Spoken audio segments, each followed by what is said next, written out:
Welcome back, everybody. Welcome back to the Canyon. Welcome back to another State of the Canyon, the weekly update for the 12th of May, in which we feel that we can see some light at the end of the tunnel.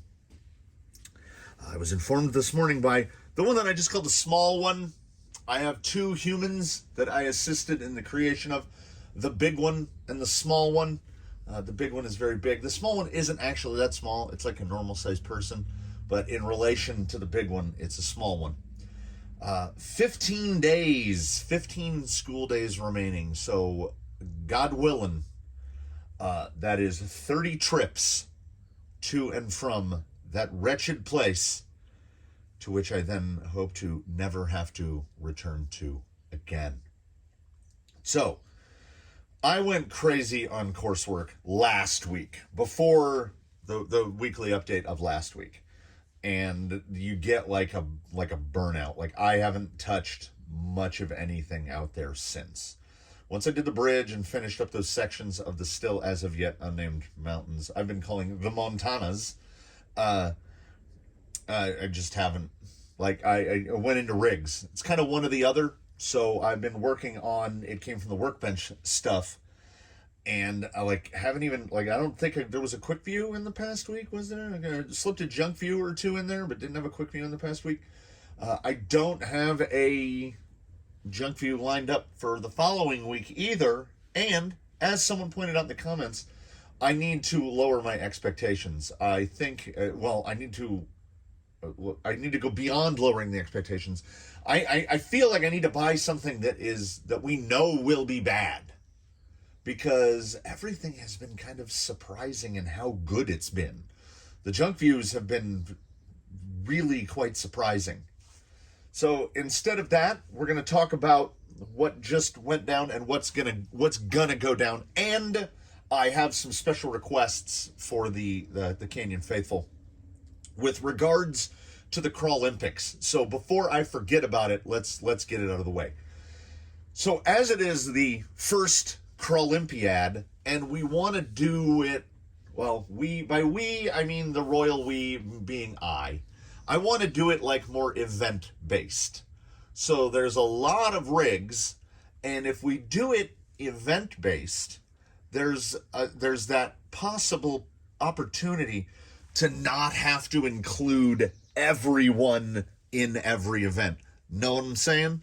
The guy that does shot put in the Olympics also doesn't tend to do swimming events. See? So we can group them together. I would say individuals like Rusty and the Banana and Buffalo Bill would certainly go together. Things that are a little more traily than they are climby. And then you have stuff like Argentum with the Zoku, and Eddie with the Zoku, and the Ghost Rover with his custom gig put together, and say Yella. They would kind of go into a division together. But where I'm at a point is what are the events? Is it as simple as angle climb, side hill? What are we doing? What are we doing? I'm crowdsourcing. I would like to crowdsource as much of the Crawlympics as possible. So hit me up in any video, in any comment that you should see fit with any suggestions you might have for the Crawlympiad. Any suggestion will be taken into consideration, and I will steal all of the good ones and at least give some small effort to remembering to give credit where credit is due. But I will mostly just steal them. So Thursdays in the Canyon are maintenance days, and I spent all day long, and I think 4 rigs got stuff done. because the guy who is going to be the wheeling portion of today, we always get some wheeling in on a Friday. The guy who's going to be the wheeling portion is this gentleman right here, Jake. We will talk quite a bit more about poor Jake here in a moment, because Jake versus GFO, remember that lopsidedness? I think I know why. I think I know why that happened. So before we get to that, though, coming up, more installments of It Came from the Workbench, volume 16. More of 16 is coming up. I think installment 3 is tomorrow, and I think 4 might be Monday. I'm not sure. Monday or Tuesday for installment 4. And there will be an installment 5, I'm quite sure. But at least those 2 are coming up. And as he is getting more into completion, there will also be another installment coming up of 15 of Ghost Rover. But I don't know when, because I don't know explicitly exactly what it's going to involve. We are deep in the tuning phase of Ghost Rover, and I understand that people want to see some of that, but it is long and it is arduous, because it is making small changes, testing it, changes, testing it, changes. So hours and hours will go on, and I lack the focus. There are moments when the hyper focus is not employed, and I just ping around. I bounce. I work on this. I do some beadlocks. I go here. I go there. I dig some dirt. I have to constantly keep moving like a shark, or I will die. So It Came from the Workbench, volume 17.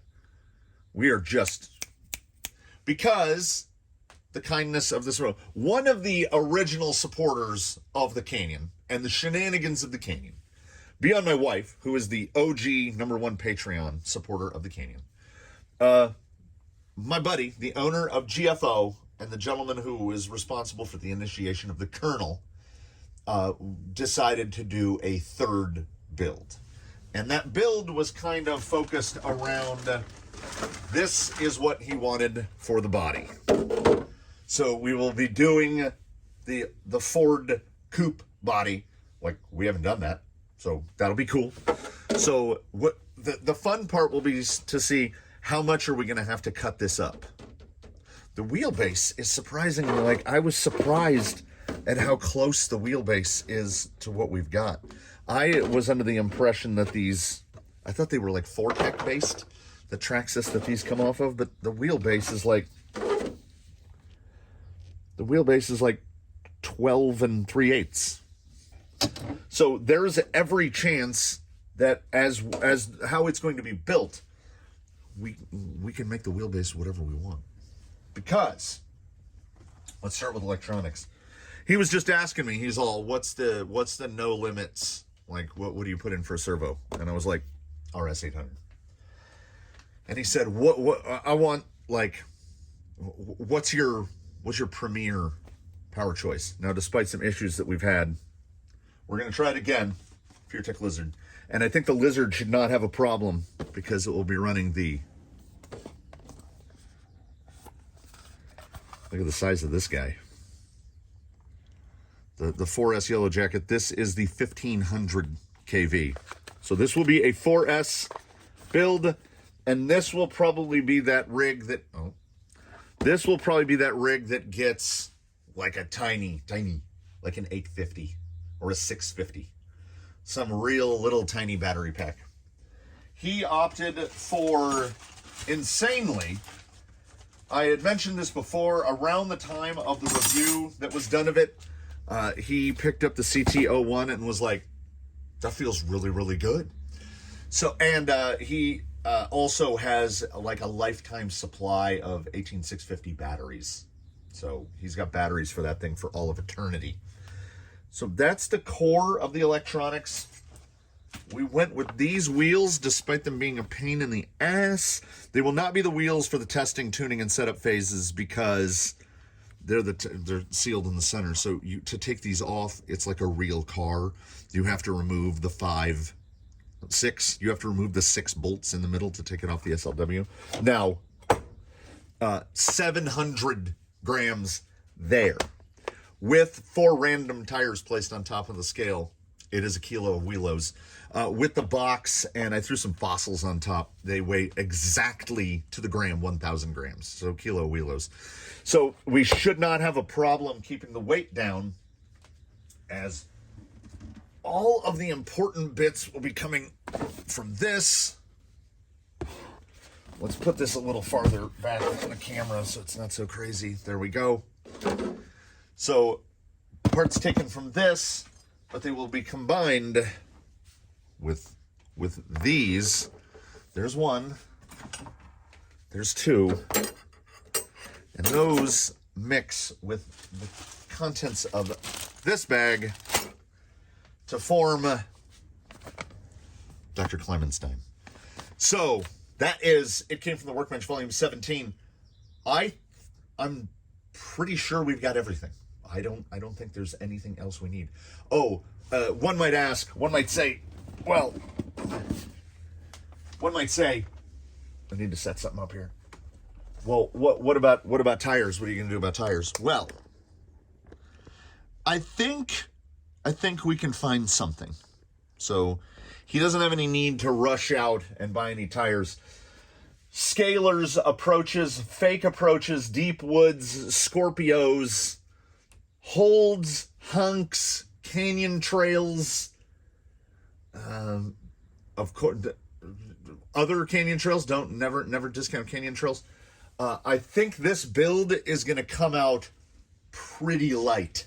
So this might, there was fossils up there, and I bought a set of fossils because they had them in stock, and I didn't have anything specifically in mind. We might also go Class 1. We might get some pivots or some ascends or something. We don't know yet. We're going to go through the whole deal. If you're not familiar with Dr. Clemenstein, it takes all of the gears from the Traxxas gearbox and puts them into a LCG motor mount, which by using the gears, you can either make it no overdrive or you can make it with overdrive. So, and removable rear shock towers, so it's flat on the rear, and then you can reposition the shock towers. I'm excited about this one. To see how this is going to come out. So this is volume 17, which will be initiating very soon.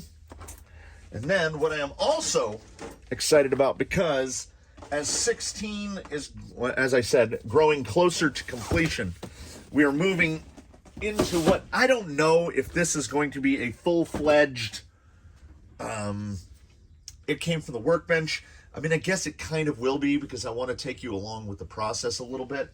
But as 16, the as of yet unnamed gentleman, was built from the Axial Raw Builders Kit, which was blissfully on sale at $150, but is regularly $239. And now, having built one, I'm like, $239? Really, Axial? I don't know about all that.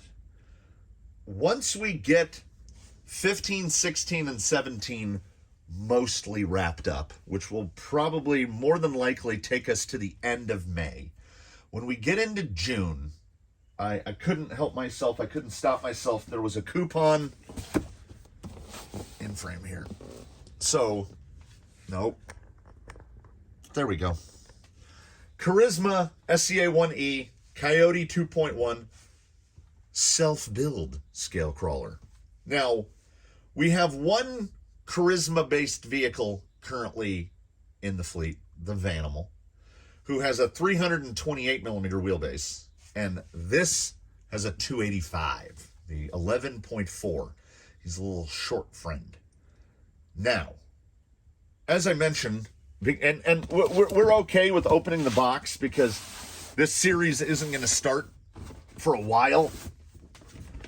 But I bought this thing not to spite the Builder's Kit, but because of the Builder's Kit. Because the regular price of the Raw Builder's Kit is $239, and you get those awful plastic shock. These are the shocks they give you.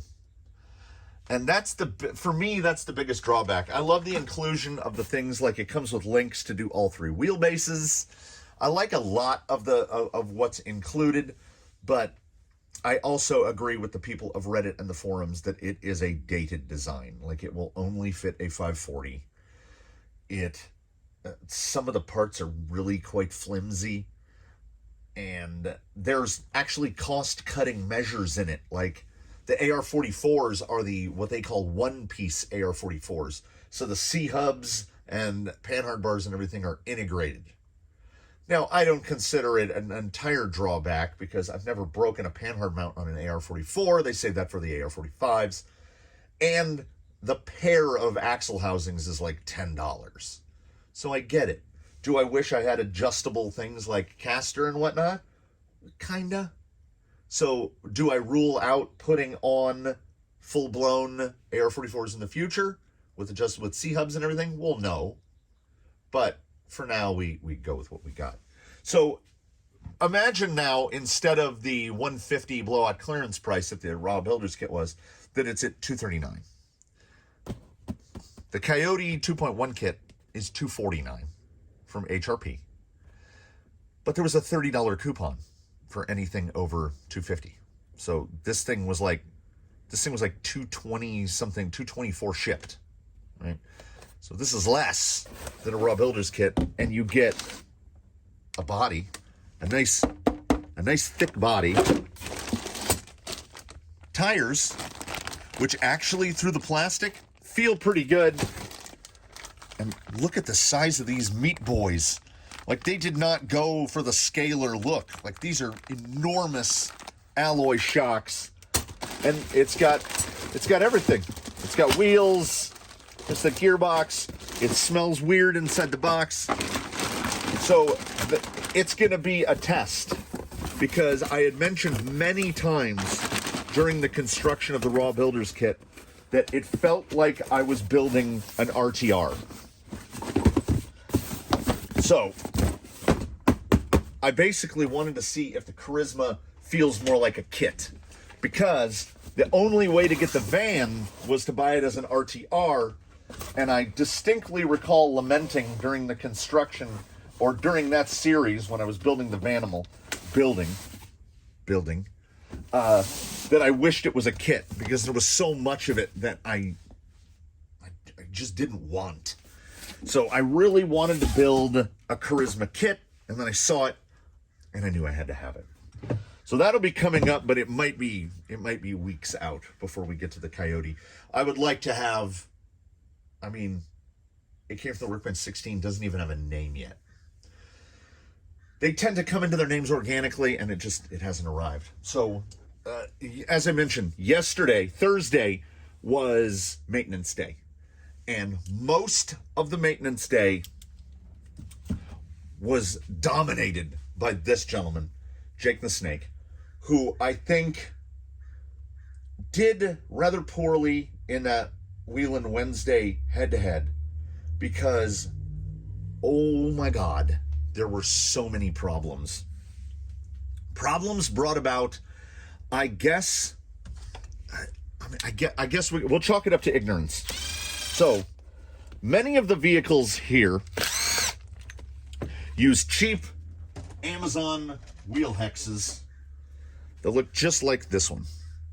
And they are sold on Amazon specifically for the purposes of being, like, if you search SCX-10-2 wheel hex, these come up. From like VGoo Hobby and like any number of brands, right? They're inexpensive, about $8 a set. And that is where the problem, here is where the problem arises. You see where that set screw goes through, because these still, the old axials are still using what I call associated style with a pin, and then the hex is retained by a set screw. What happens with that set screw is where the stub axle comes out. I didn't intend to take this apart, but where the stub axle comes out, and let's see if we can get as close to the frame as possible. You see that there's a definite ledge right there. There's a little ledge where it comes out. what happens is where the placement of this set screw is, I don't know how well you'll be able to determine. The set screw lands right on that very edge of that shoulder. And you can see on this one, see how it's like kind of silver? That's where I had to hit it with a file. Because I never even paid attention to this. I never even noticed that when you tighten that set screw down, it's driving the set screw right into the corner of this. So when I went to take Jake's axles out to give him his routine maintenance, his shocks got refilled, his knuckle weights got replaced. You'll notice he's running clamping aluminum hexes in the front because the front axle takes a bit more torque than the rear does. His front axles were absolutely beat to hell, like they wouldn't come out of the bearings. The hex had clamped on at an angle and deformed that end of the axle, and the tolerance on bearings are pretty tight. So the way I fixed it is it's cheap Amazon brass. You'll notice there's no set screw in there. I just drilled it and tapped it and moved the set screw way in to the inside like that. I don't know why they aren't like that, because these are specifically sold as the fitment being 10-2, which is what this is. Further, when he was in the competition last time, so both of his front axles were binding pretty significantly, as a matter of fact. Like if you went to turn it like this, it was really difficult. Like it would go. So, A, he was binding up under the powertrain. B, while it is somewhat difficult to determine the oil level in a GTS, because they have the type of cap that goes inside the shock body. It doesn't go over the outside. So the body has to be long relative to the amount of shaft that comes out. His shocks were low on oil, and his steering drag link had backed out of the old rotted ends so that his steering, like you could kind of wobble it back and forth side to side. So that would explain why he was getting more steering to one side than the other. And then it was about 2 hours, honestly, repairing what had happened to his front axle. And while we were at it, we pulled the rear axle apart and we put an 833 in the back. So Jake is now running rear underdrive. So he's got rear underdrive. He's been cleaned up. All of his spots have been, he's been lubed. He's ready to go, because I think now in retrospect, he got a really unfair shake in that competition because, also, how could I forget? Somehow, the hollow ball that was here and the hollow ball that was here, these are 5.7 by 7.5. He had 5.8s by 7.5. So you could not do this. They would not rotate. They were like, "Argh!" So his rear end, he was almost certainly losing articulation because he had the wrong size hollow ball in his rod ends. I don't know how that happened. Sometimes we just, sometimes we're just not paying attention. So as that was an issue, as a punishment to myself, I went through and resorted every single one to make sure that they are in the correct bins. So, Jake brought about some positive changes, and I'm genuinely hoping that the positive changes are reflected in Jake's performance. And we're going to go and we're going to wheel around for a little bit, and we're going to find out. And then I am going to bid you a happy weekend. I'm sure I've made this statement before, that I feel like I get a lot of information from the drive from the shop to the course, and today was no exception. Jake feels very different.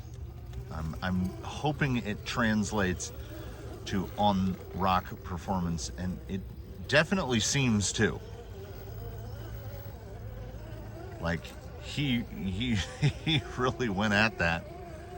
The amount of overdrive, rear underdrive, so we've got 830 in the front and 833 in the back, so it's not a huge amount.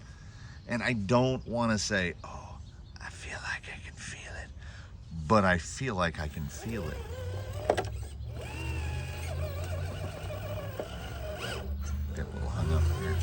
got a lot hung up here.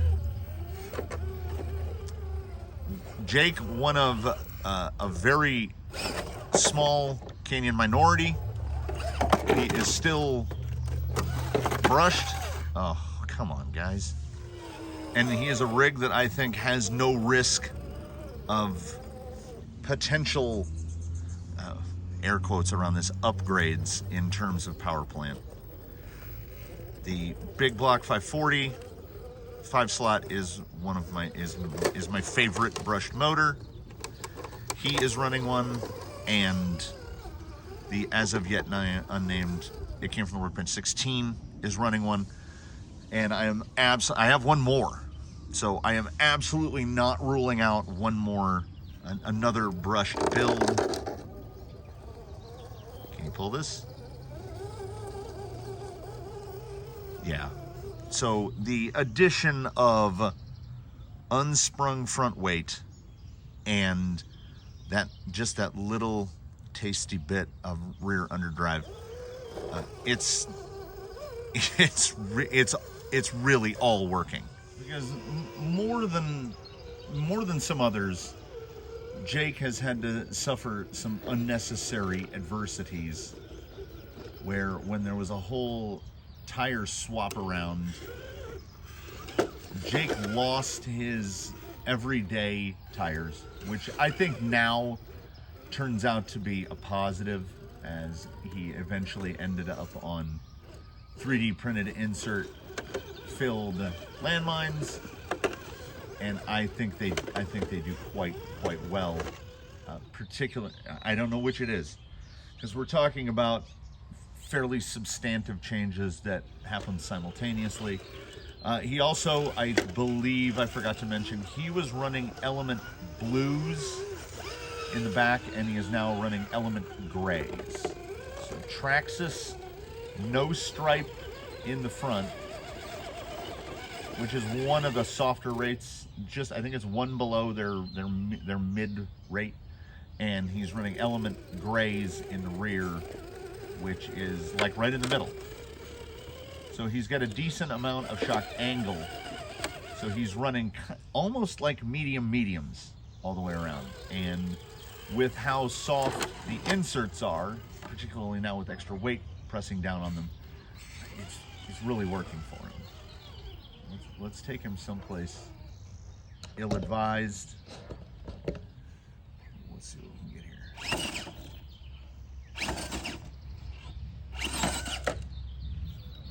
Okay. Oh no!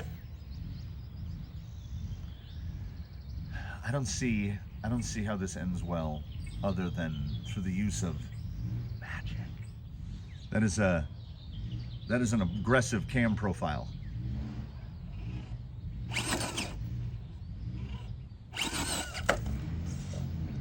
That is the Sunbeam Tiger. It must be racing season for the neighbors.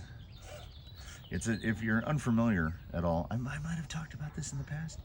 If you're at all unfamiliar with the Sunbeam Tiger, it's like, think the size of like an MG Midget, or like a Miata-ish, a little bigger than a Miata, but it's got a V8 in it. So put a V8 in a Miata. Oh, come on.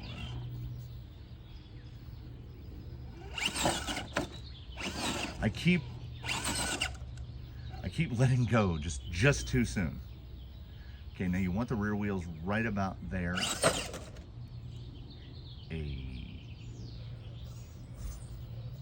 Oh, that's a fall. So I think we might again resort to the use of magic. I feel like I can do this. I feel like this is doable.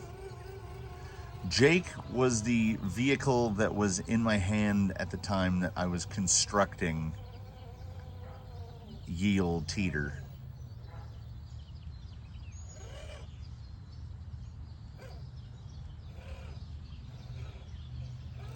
Oh! I had it. Did I have it? I feel like I had it. Oh no. The teeter decides who lives or dies. Much as the wheels are wise, The teeter is just violent. Picking Jake up now with one hand, he is really very, very front heavy now. Has not been to the scales yet.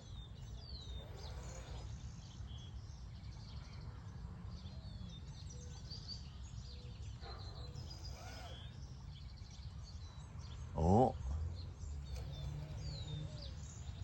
Oh, I thought I had it. I feel like the teeter is subject to both heat and humidity because it behaves differently day to day. So the midpoint, which is not really the midpoint, I weighted it so that it is heavier on one end than the other, so it would constantly, like right now, I feel like I'm higher than I was. Right there. The teeter doesn't even obey the rules of Newtonian physics. Might as well pop over to the canyon where patinas are born. Because getting through this, like where the ledges are, there's the first ledge coming up, driver's front. These really mess you up. See that front just rise? And it's not the rise of the driver's side, it's the drop on the passenger side. Because you'll get to a point in here where once you get a door against the canyon side, there's like no way out of it. And the way that face comes at the end, I mean, I want Jake to kill this, but there's a spot you get to about 4 inches ahead of where I am right now that a tire will drop down and you're done. There's no way out of it. So let's see if under pressure, the red light fever, can he stay composed? Rear is twisting. No, Jake is like, I got this. Old Snake Canyon. Because Jake owned that. And I really and truly do love to see when not just changes become noticeable, but changes work the way we want them to.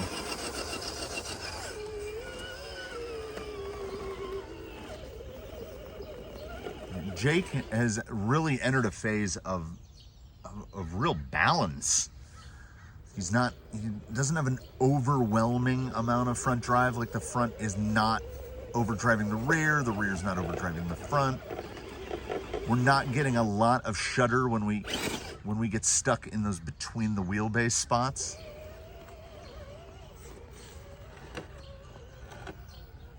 Very nice, very nicely done. This is the best I have felt about the Three Brothers inserts yet. Whoa!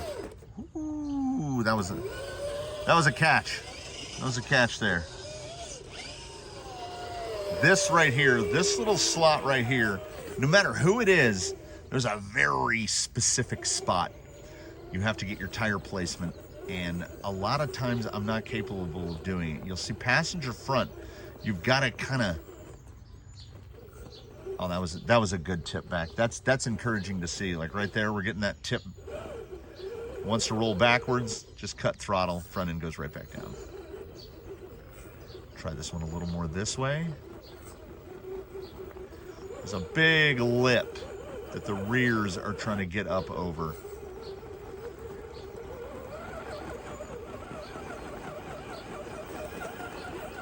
Yeah, the stability is definitely there. I think over time, this is a section that might blue groove in a little. We might get a little rubber placed where that passenger rear is just working against that little ledge. We're fine. We're fine. We're fine.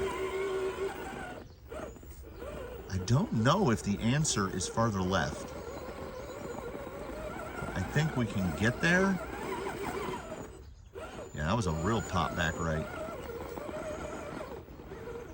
Yeah, there's a real real small amount of weight moving to that front axle, which I think with Jake and his hole spacings for his link mounts, I think we want to go one hole higher rear upper link. But in order to do that, his rear upper link needs to be about 3 millimeters longer, 3 to 4 millimeters longer. So that will actually require a link swap in order to get that into a higher link position, because I think he can use a little more anti-squat dialed in. The front, him being a 3-link, he feels pretty good. Like, I have this position ability here where I can move the front end side to side, despite the front end being very low weighted. It's just very consistent. There's just a point of vertical there that he can't quite break over. This is the line I keep trying, because if I can get that front tire up onto that little plateau without rolling him out like that. Now what do we got over here? Sidling to the right. Can I get some there? Right there, right? Okay. Now what we've got is, we've got that passenger, oh, how about corner of the frame, everybody? What we've got here is passenger rear underhung. I needed to get the nose up farther before that rear started to pull. Tried to dig out of it and it was too much. Okay. Can we achieve the same spot again? Not the exact same spot. We want a similar spot. By Jove, I think he's going. Oh, it's real loose up there. There's a superficial looseness here. That's like, how many, what's the backflip counter at? Add another one. Whatever the backflip counter was at before, add another one. Let's try this side. This is steep stuff. Oh, Jake likes this side. A little bit of angry. Everybody loves a little angry Lexan noise. Yeah, his maneuverability, that front weight helped significantly, and I think the underdrive gears helped as much. This is a whole being worth more than the sum of the parts, because he's gotten a lot, now, despite the fact that I've done it at least 5 times, he's a lot less prone to that, what is it? We're not head over heels. Yeah, we're going head over heels. Flopping it back. He's just, I can tell where the skid is hitting. And I don't know if there's enough to get up over that. This will be a good check of the stability. When is that nose end gonna snap out on us?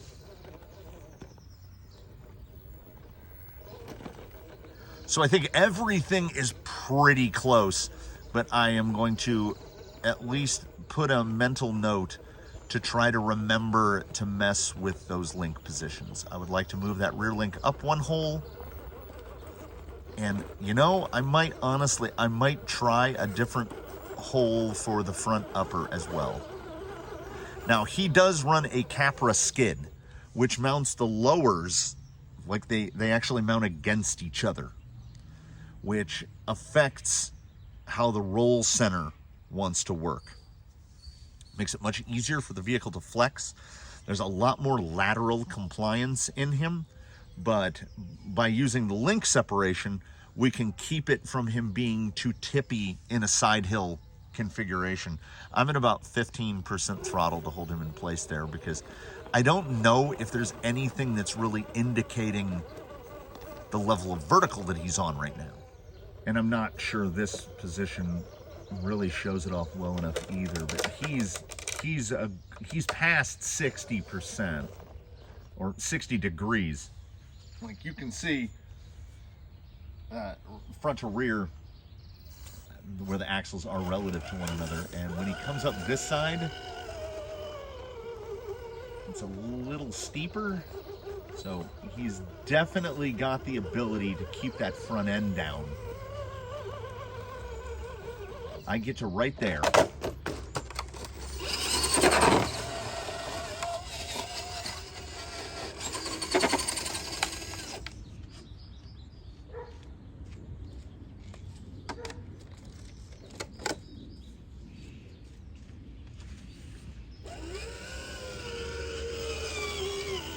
And then he flops out. Which is why these sessions, why Wheelin' Wednesday and the State of the Canyon, these are where I genuinely learn the most. Because you get your mind occupied on something else, you're just rambling away, and you hit lines, and you find out where do we hit that point where we can't progress. And then we try to use what we think we know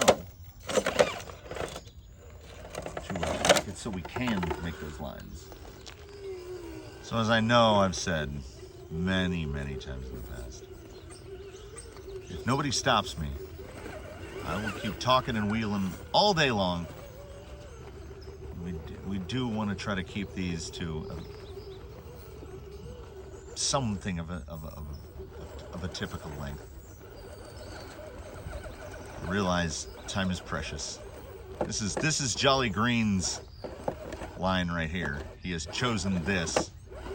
I need to get to the left of that point right there. I'm trying to walk it. Right there. It might have been too much.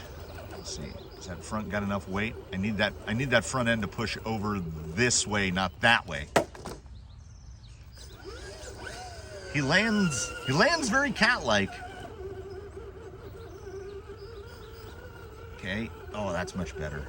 That's much better. So I do, you loyal few, I do thank you very much for tuning in today to watch the weekly update. Fans of Jake the Snake, feel more confident in his performance in upcoming endeavors, please do, again, I reiterate, please do, any Crawlympiad related suggestions you might have, please do provide those in the comments below. Oh, I was gonna say, I almost said I don't think he has it, but then he wanted to. I don't think you have it, Jake. We're trying that negative reinforcement. So please do comment below, like if you liked it. Do subscribe if you haven't. Do also at the same time consider a channel membership. In between now and when we meet again, it will be very soon, I hope. One and all, oh, that was nice. Do your very best to have a good one, everybody. Oh, it's perfect. What an outro. We will see you in the next one, and we'll miss you when you're gone.